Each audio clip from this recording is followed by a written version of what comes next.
Yeah, good. It's a privilege to be here. За мен е привилегия да бъда тук сред вас. First time in Bulgaria. За първи път съм в България. Not the first time in the Baptist church. Не за първи път в Баптистска църква. Because I'm also a vicar from Baptist church. Защото аз също съм и пастор от Баптистска църква. I followed a theological seminary in the Netherlands from the Baptist Union. Следвах теология в Баптистката семинария в Холандия. So it's good to meet my brothers and sisters here in Bulgaria. Така че много се радвам да видя брати и сестри тук в България. Yeah, I would like to share something about what Jesus means by having life to the full. Така че днес искам да ви споделя за това какво има предвид Исус, когато ни казва да имаме живот в пълнота. But let us first read some scripture verses out of the Bible. Но нека първо да прочетем няколко текста от Библията. I will not read them. Okay, Matthew. You will. Matthew 6, verse 33. Първо в Матей 6 глава, 33 стих, един доста известен стих. Only 33 is enough. Където е записано: но преди всичко търсете царството на Бога и Неговата правда, а Той ще ви прибави всички тези неща. And then Matthew 22, verse 37 till 39. Матей 22 глава. It's probably not there because I added it later. 22? 37 till 39. It's a great commandment. А Исус му отговори: възлюби Господа твоя Бог с цялото си сърце и с цялата си душа и с целия си разум. Тази е първата и най-голяма заповед. А втората, подобна на нея, е: възлюби ближния както себе си. And John 10, verse 7 till 11. И мисля, че го има на стената на следващия слайд, Йоан, 7 глава.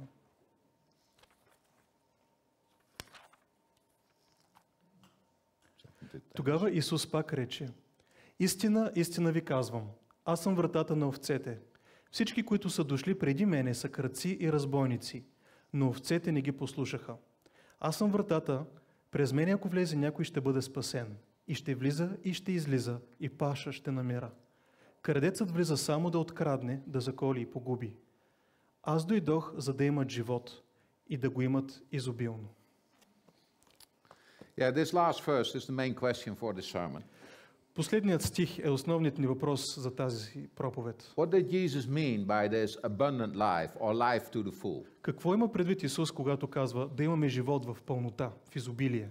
And what is true wealth? И какво е истинското богатство? I think we see here Jesus as our shepherd. Смятам, че ние виждаме тук като Исус в образа на нашият пастир. And for the sheep it is green pastures, food and water. И за овцете това означава да имат зелени пазбища, храна и вода.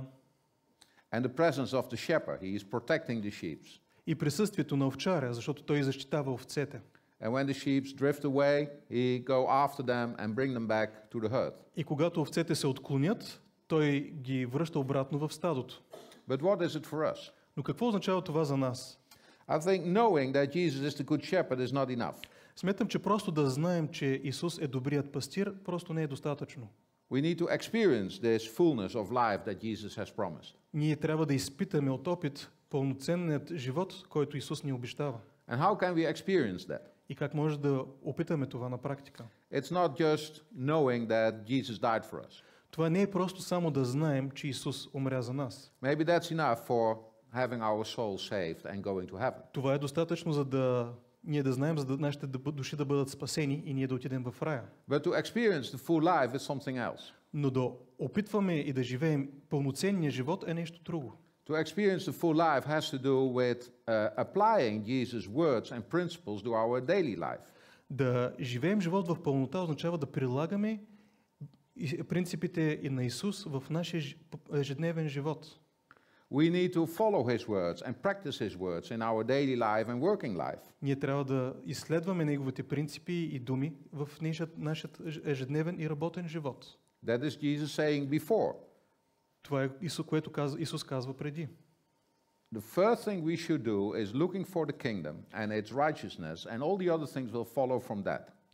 Първото нещо, което казва Исус, е да търсим Неговото царство и Неговата праведност, а всичко останало ще следват от това. So to experience this full and abundant life that Jesus has in mind has to do with practicing the principles of the kingdom in our daily life and daily practice. Така че да опитаме пълнотата на пълноценния живот, трябва да използваме принципите на царството в нашия ежедневен живот. As you know, I'm a business person. For business people, it is having a code of conduct in your company.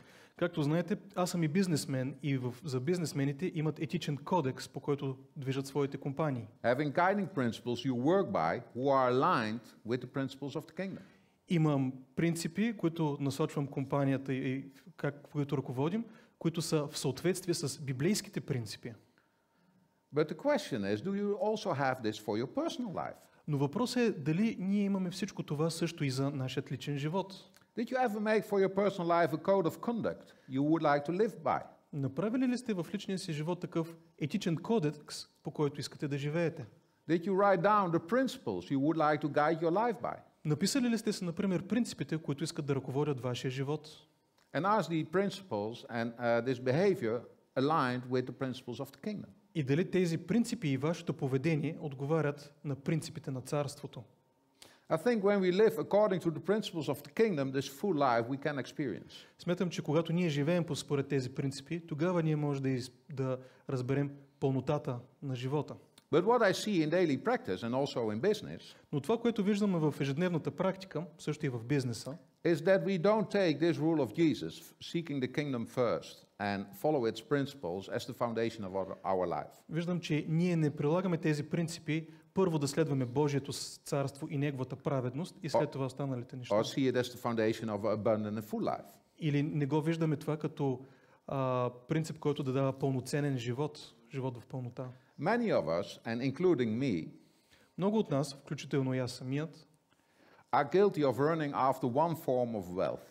Сме виновни за това, че преследваме обикновено само една форма на капитал. Many of us run only for one capital, financial capital or financial wealth. Много хора сред нас преследват само един вид капитал и това е финансовия капитал. And we believe if we have enough money, all the other things will flow from that. И смятаме, че ако имаме достатъчно пари, всички останали неща след това ще се наредят. What we never realize that is this pursuit for richness or money. Това, което не осъзнаваме, е, че това преследване на богатство или на пари often come on the expense of other forms of capital or wealth we have in life. Всъщност се случва с цената на другите форми на богатство или на капитал, които ние имаме в живота си. And the other forms of wealth and capital are equally important. А другите форми на капитал и на богатство, които имаме в живота ни, са също толкова равни, както и тази. So let us take a look at what the other forms of wealth or capital are Така че in life. нека да разгледаме кои са различните форми на капитал, които ние имаме в нашия живот. I think we have natural wealth or natural capital. Смятам ние, че имаме първо природен капитал. That's creation and everything creation offer, all the resources who are there in creation. Това е творението около нас, всичко, което Бог ни е дал като природни ресурси, природата около нас. We have human capital or human wealth. Ние имаме човешки капитал. That's who you are as an individual. Това е, които сме ние като индивиди.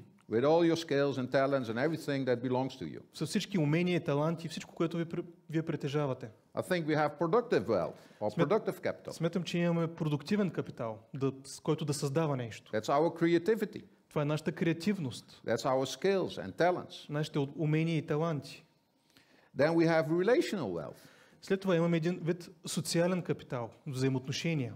And that is how we act as a society, as a group, and how we behave towards others. Това представлява как ние комуникираме един с друг, как се взаимоотношенията ни в групите, в обществото. We have spiritual wealth.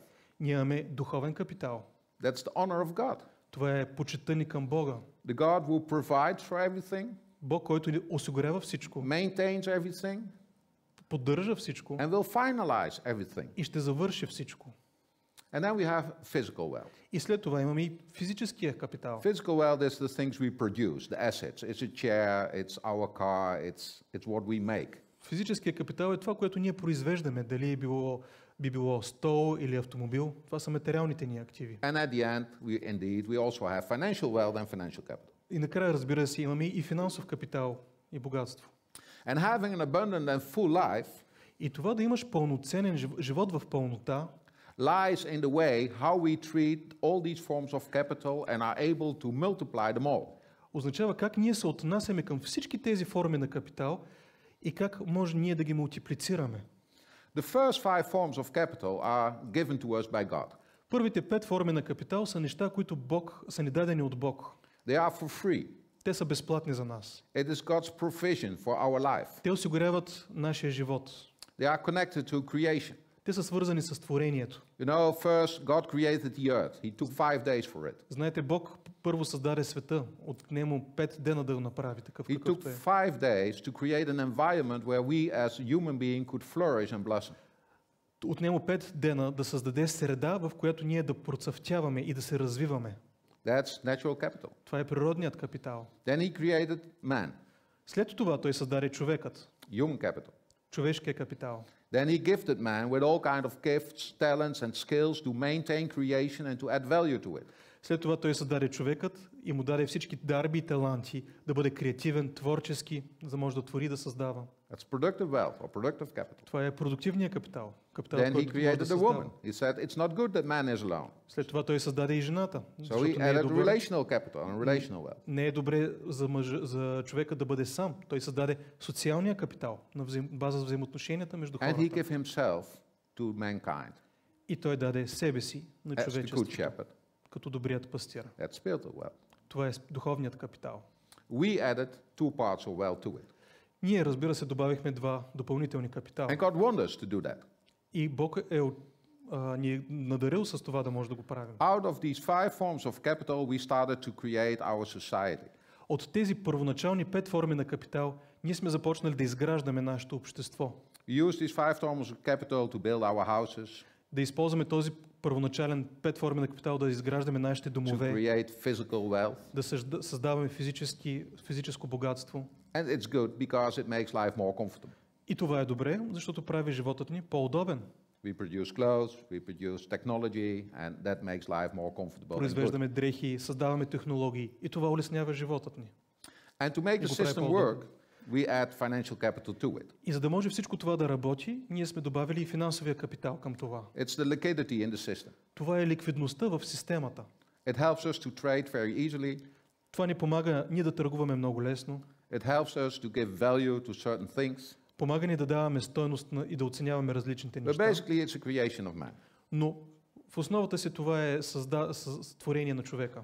These last 2 forms both are important, physical capital and financial capital. Тези последните 2 форми на капитал също са важни. Материалната и финансовата форма на But if we капитал. focus only on them, Но ако се фокусираме само върху тях, or if we over-focus on them, или твърде много фокусираме вниманието само върху тях, they start концентрираме to eat вниманието си, the other forms of capital. това започва да яде от останалите форми на капитал. A personal example. Ще ви дам личен пример. In my career, in the start of my career, was very much focused on status, Аз в началото на моята кариера бях изключително много фокусиран върху having статуса, money, това да имам become пари, rich, да стана богат, being successful in business. да бъда успешен в бизнеса. And I thought it was a blessing by God that I was able to achieve that. И смятах, че това беше благословение от Бог да мога да постигна всички тези неща.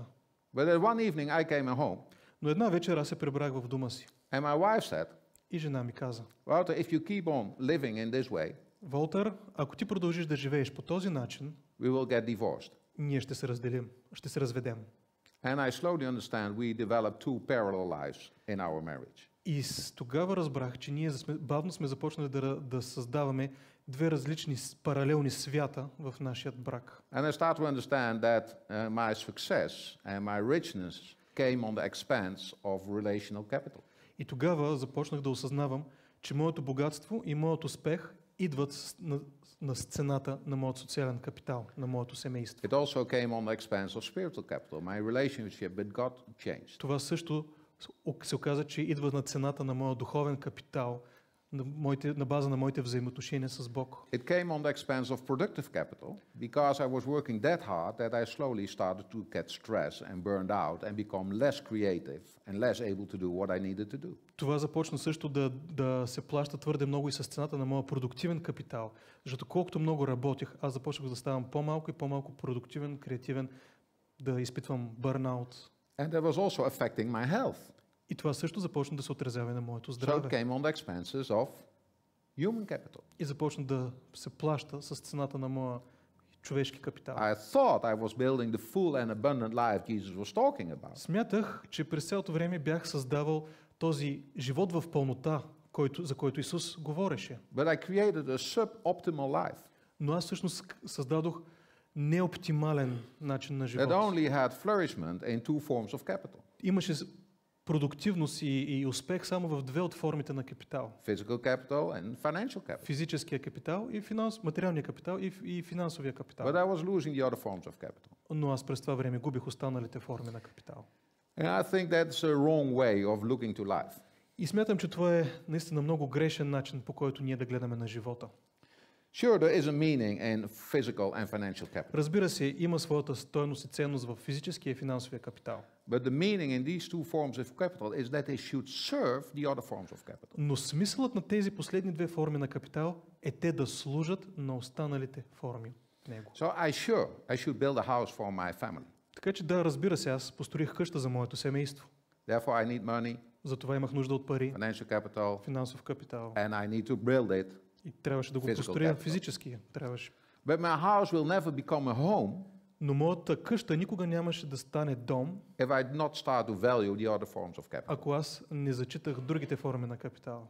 This creation we have that God gave us for What? free Това творение, което Бог ни е дал безплатно, will never become a blessing никога няма да се превърне в благословение за нас. if we start to build our wealth on the expense of creation. Ако започнем да създаваме нашето богатство с цената на So природата, to have която ни е a дадена. full and abundant life, Така че за да имаме един живот в пълнота, it is important that we prioritize and balance these forms of capital in the right way. е важно ние да приоритизираме и да балансираме всички тези форми на капитал в правилния ред. Otherwise, one of these forms will eat the others. Защото иначе една от тези форми ще изяде останалите. It could also be that you over focus on spiritual capital. Също е валидно, че в някои случаи може да се фокусираш твърде много пък само в духовния капитал. I see that also in Christianity. Това също го виждам сред християните. And because it's over focus on spiritual capital and that everything should be spiritual, they neglect the other forms of capital. И защото те се фокусират върху духовната част, духовния капитал и че всичко трябва да бъде духовно, те неглижират всички останали форми. And people stay poor. Хората остават бедни.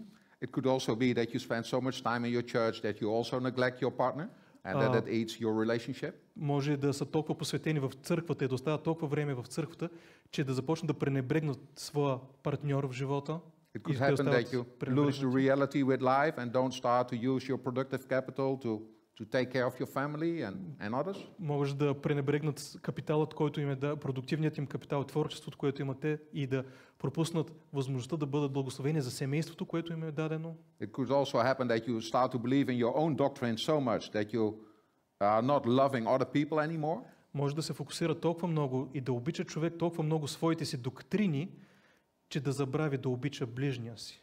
It could be that you spend so much time in the church Може да прекараш толкова много време в църквата, that you are not salt and light in the world anymore, че вече ти не си сол и светлина в света.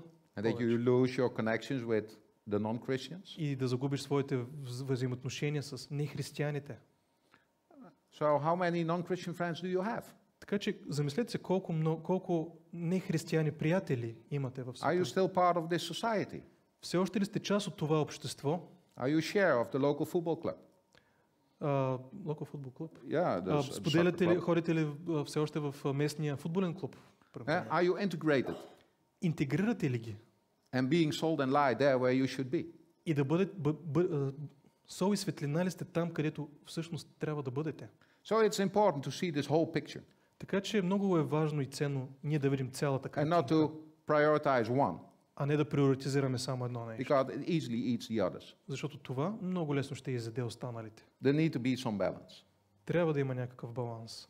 I think the right balance is Смятам, че правилният баланс that you start with knowing that the first most important capital is spiritual capital indeed.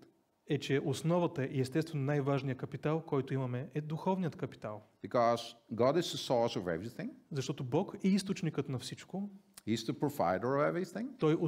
Този, който осигурява всичко. He would like to be involved in your life. Той иска да бъде ангажиран в твоя живот. And maintain the things in good order.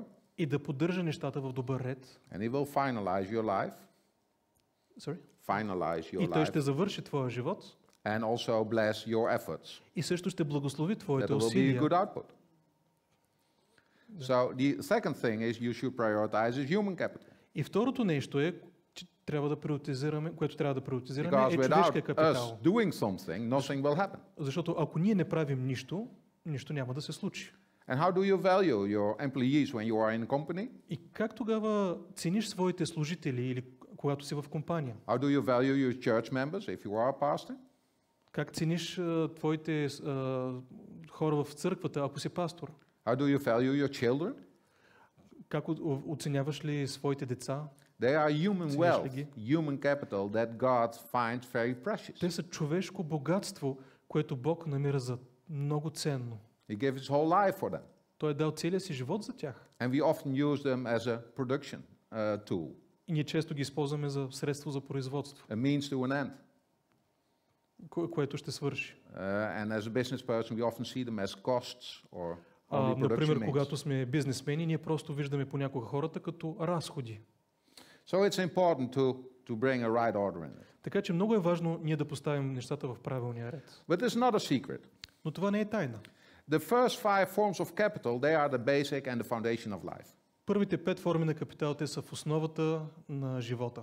They create the physical capital and the financial capital. От тях се създава материалния капитал и финансовия капитал. So if you would like to multiply physical or financial capital, you should focus on the first 5 Така че- and not on the last 2. Ако вие искате да мултиплицирате материалния или финансовия капитал, вие трябва да се фокусирате върху първите 5. Let me give you А a не върху biblical последните. example. Нека да ви дам един I практичен think all пример. you know the story of Elisha and the poor widow. Смятам, че всички вие знаете историята на пророк Илия и бедната вдовица. You know, there was a poor widow, they had a lot of debts. Знаете, че имаше една вдовица, която имаше страшно много дългове. Her husband who brought in the income, he passed away. Нейният съпруг беше този, който носеше основния доход в семейството и той почина. And now she was alone with the children. И сега тя беше сама със She своите could деца. not repay her debts. Тя не можеше да изплати своите дългове. And the debitor said, if you don't pay us, we will sell your children. И кредиторите казваха, ако ти не ни платиш, ние ще продадем твоите деца. So you can imagine anxiety.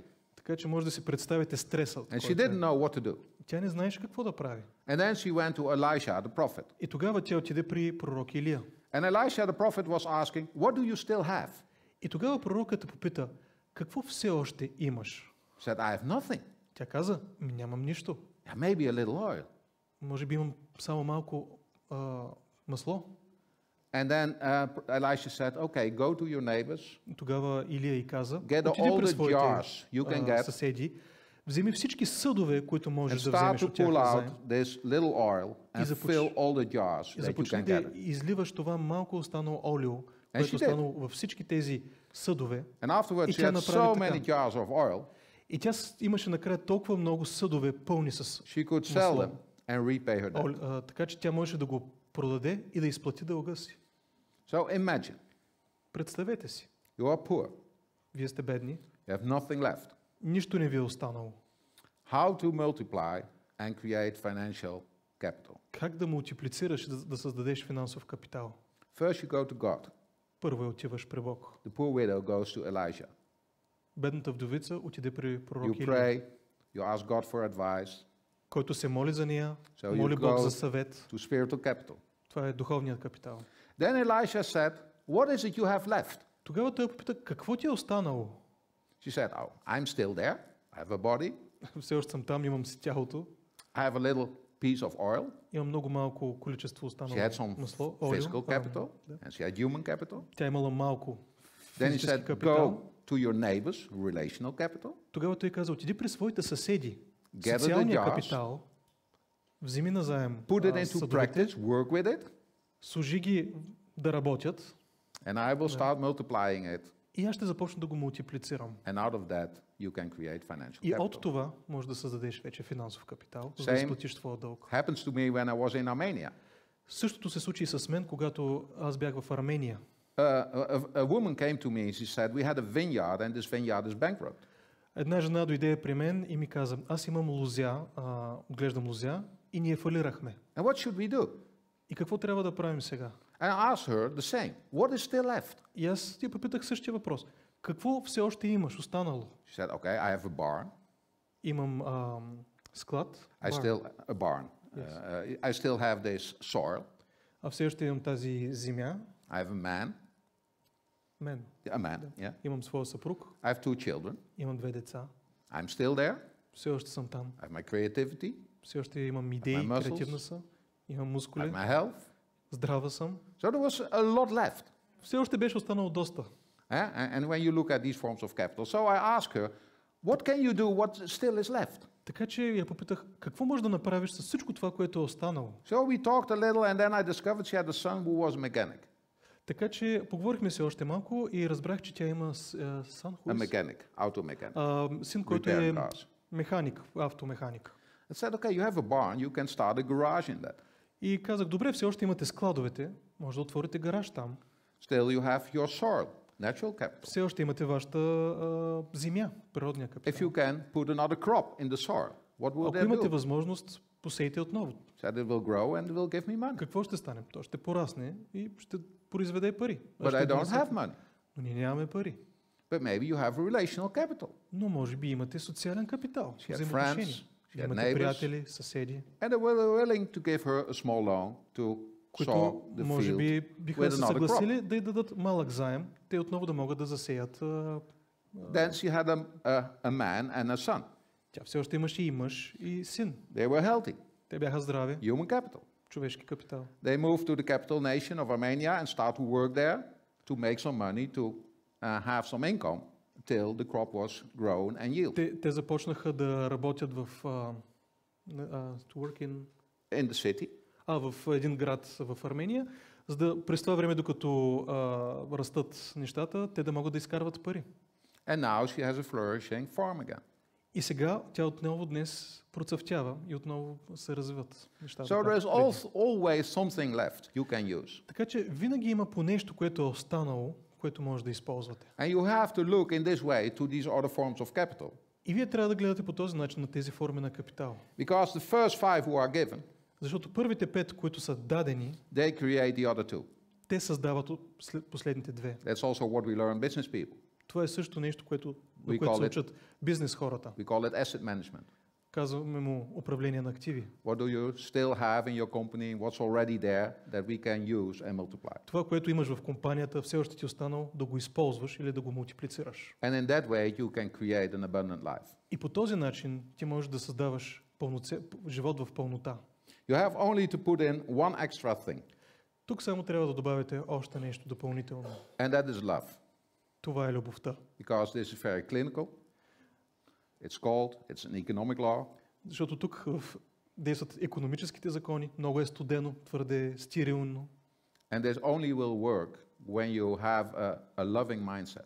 но всичко това ще работи както трябва, когато имаш начин на мислене, който е свързан с любовта. When you do your work for the love of God, Когато правиш своята работа от любов към Бог, like Paul is saying in Colossians 3, verse 23, you don't work for human beings, you only work for God. както Павел казва в Колосяни, ти вече не работиш пред човеци, а за пред Бога.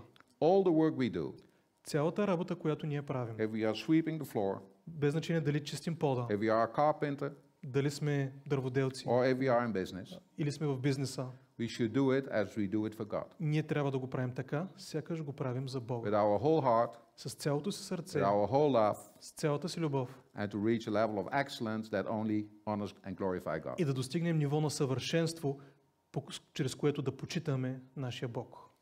And like the Great Commandment said, we don't not only do it for God, we also do it for ourselves. И както е записано в Великата заповед, не го правим само от любов към Бога, но го правим и от любов към себе си. We need to love ourselves and give us a good dignity of life. Ние трябва да имаме любов и към себе си, за да имаме A life that is worth to be living.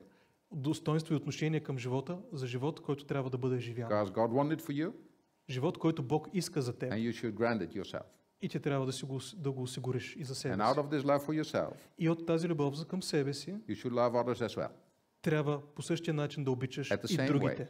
По същия начин. That you grant them their dignity, Да им даваш достоинство, that you grant them this abundant life, да им предоставяш този живот в and пълнота, that you serve them and Да им love them in a служиш way и да that ги they can обичаш. receive it. по начин, по който те могат да го получат. And I think if we start to operate in this way И когато ние започнем да действаме по този начин, in our society, в нашето общество, in our private life, в нашия частен живот, your life will change. нашия живот ще се промени. And because God is involved, He would like to bless it, Защото Бог е намесен в него и Той иска like да He го did благослови. with the poor widow. Sorry. Like He did with the poor Както widow in направи Elisha. в живота с бедната вдовица, And I grant you this abundant and full life. и ви гарантирам, че ще имате живот в пълнота. Amen. Амин.